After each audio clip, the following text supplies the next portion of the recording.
రాజధాని అమరావతికి చట్టబద్ధత కల్పించడంతో పాటు పోలవరం రెండో దశ నిధులు విడుదల చేయాలని ముఖ్యమంత్రి చంద్రబాబు హస్తినలో కేంద్ర ప్రభుత్వ పెద్దలను కోరారు.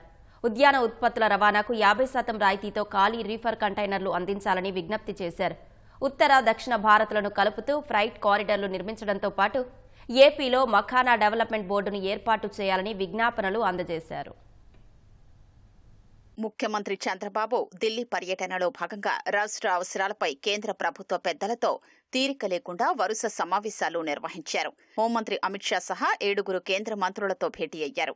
ఏపీ రాజధానిగా అమరావతికి చట్టబద్ధత కల్పించాలని కేంద్ర హోంశాఖ మంత్రి అమిత్ షాను సీఎం చంద్రబాబు కోరారు. ఆర్థిక మంత్రి నిర్మలా సీతారామన్తో సమావేశమైన సీఎం పూర్వోదయ పథకం ద్వారా రాయలసీమను ఉద్యాన హబ్గా మార్చే ప్రణాళికకు నిధులు ఇవ్వాలని కోరారు. పోలవరం ప్రాజెక్టు రెండో దశలో భాగంగా తదుపరి భూసేకరణ, పునరావాసానికి నిధులు ఇవ్వాలని సీఎం కేంద్ర జలశక్తి శాఖ మంత్రి సిఆర్ పాటిల్కు విజ్ఞప్తి చేశారు. దీనికోసం 32,000 కోట్ల రూపాయలు అవసరమవుతాయని వివరించారు.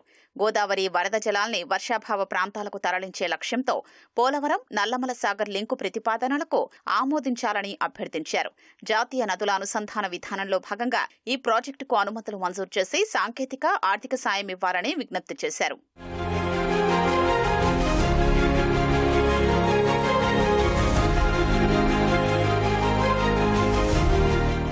కేంద్ర వ్యవసాయ శాఖ మంత్రి శివరాజ్ సింగ్ చౌహాన్తో సమావేశమైన చంద్రబాబు ఏపీలో మఖానా డెవలప్మెంట్ బోర్డు ఏర్పాటు చేయాలని అభ్యర్థించారు. కొల్లేరు ప్రాంతంలో 50,000 ఎకరాల్లో మఖానా సాగు చేసేందుకు ఆస్కారముందన్నారు. పీఎం ప్రణామ్ పథకంలో భాగంగా ఏపీలో సామూహిక సహజ వ్యవసాయాన్ని విస్తరించేందుకు నిధులు విడుదల చేయాలని కేంద్ర వ్యవసాయ మంత్రిని కోరారు. గతేడాది రసాయన ఎరువుల వాడకం తగ్గించిన రాష్ట్రంగా ఏపీకి 216 కోట్ల రూపాయల మేర ప్రోత్సాహకాల్ని మంజూరు చేయాలని విన్నవించారు.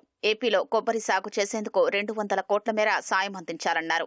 కోకోనట్ ప్రాసెసింగ్ పార్కు ఏర్పాటు, కర్ణాటక తరహాలో ఆధునిక టెండర్ కోకోనట్ మార్కెట్ల ఏర్పాటు, కొబ్బరి రైతులకు అధునాతన పద్ధతులపై శిక్షణ, నర్సరీల విస్తరణకు సహకారం అందించాలని విజ్ఞప్తి చేశారు. వన్ డ్రాప్ మోర్ క్రాప్ పథకం కింద పెండింగ్లో ఉన్న 695 కోట్లను విడుదల చేయాలని విజ్ఞాపన పత్రం అందించారు. ప్రైస్ డెఫిషియన్సీ పేమెంట్ సిస్టమ్ కింద 2025-26 సీజన్లో తోతాపురి మామిడి రైతులకు కేంద్ర వాటాగా ఇవ్వాల్సిన 100 కోట్ల రూపాయలు విడుదల చేయాలని సీఎం కోరారు.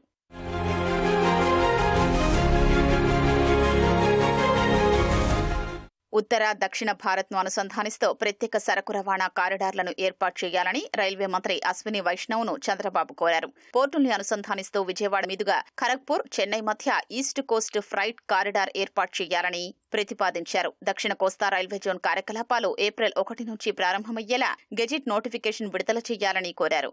రాయలసీమలోని తాడిపత్రి నుంచి ముంబైలోని జేఎన్పీటీ పోర్టుకు అరటి ఎగుమతులకు వీలుగా 50% రాయితీపై ఖాళీ రీఫర్ కంటైనర్లు కేటాయించాలని చంద్రబాబు విజ్ఞప్తి చేశారు. విశాఖ, విజయవాడల మధ్య హైస్పీడ్, విజయవాడ, కర్నూలు మధ్య సెమీ హైస్పీడ్, తిరుపతి, చిత్తూరు మధ్య హైస్పీడ్ లింక్ కారిడార్ మంజూరు చేయాలని సీఎం కోరారు.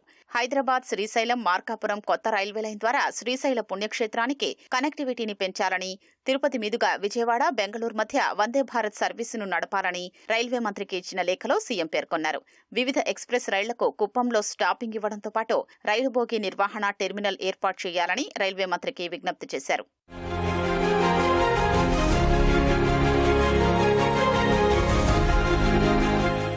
స్వచ్ఛ భారత్ కార్యక్రమంలో భాగంగా waste management, zero land fill రాష్ట్రంగా ఏపీని తీర్చిదిద్దేందుకు కృషి చేస్తున్నామని కేంద్ర పట్టణాభివృద్ధి శాఖ మంత్రి మనోహర్ లాల్ ఖట్టర్కు చంద్రబాబు వివరించారు. స్వచ్ఛ భారత్ మిషన్ అర్బన్ 2.0 కింద 276 కోట్ల రూపాయల ఖర్చుతో జీరో ల్యాండ్ ఫిల్ స్టేట్కు కార్యాచరణ రూపొందించినట్లు తెలిపారు. కేంద్ర వాటా కింద 105 కోట్లు మంజూరు చేయాలని కోరారు. అనంతరం కేంద్ర ఉక్కు శాఖ మంత్రి హెచ్డి కుమారస్వామితో చంద్రబాబు భేటీ అయ్యారు. వైజాగ్ స్టీల్ ప్లాంట్ లాభాలు సాధించడంతో పాటు పూర్తిస్థాయి సామర్థ్యం మేర పనిచేస్తోందని తెలిపారు. ఆర్ఐఎన్ఎల్ విషయంలో భవిష్యత్తులోనూ తోడ్పాటు, సహకారం అందించాలని చంద్రబాబు కోరారు.